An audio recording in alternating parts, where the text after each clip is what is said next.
Subscribe to my channel and press the bell icon too. நம்முடைய சேனலை subscribe பண்ணுங்கள். மறுபடியும் சொல்கிறேன்.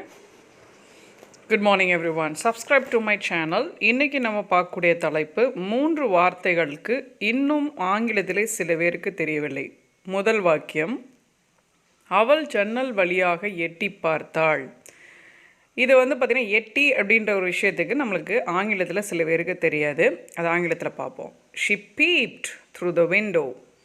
ஸோ பீப்ட் அப்படின்றது எட்டி பார்க்குறது, ஒரு விண்டோ வழியாக எட்டி பார்ப்பது அப்படின்றது தான் நம்ம பீப்ட் அப்படின்னு சொல்கிறோம். இந்த மாதிரி வாக்கியங்களை தினந்தோறும் யூஸ் பண்ணுங்க. இதெல்லாம் டெய்லி யூசேஜஸ், சரிங்களா?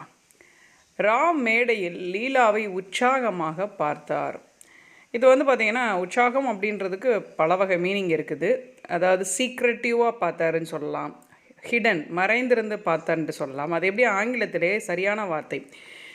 Ram looked at Lita furtively secretive hidden on the stage. அதை ஃபர்டிவ்லி அப்படின்றது தான் உண்மையான ஒரு கரெக்டான வார்த்தை.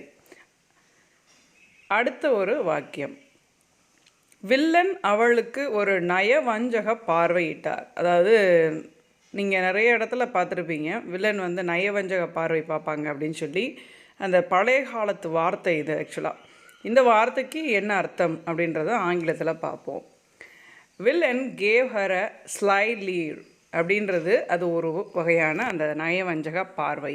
ஒரு நல்லெண்ணத்தோடு பார்க்காம கெட்டெண்ணத்தோடு பார்க்கக்கூடிய நயவஞ்சக எண்ணம் உடைய ஒரு நபரை குறிப்பது அந்த வார்த்தை தான் நான் கடைசியில் போட்டிருக்கிற வார்த்தை.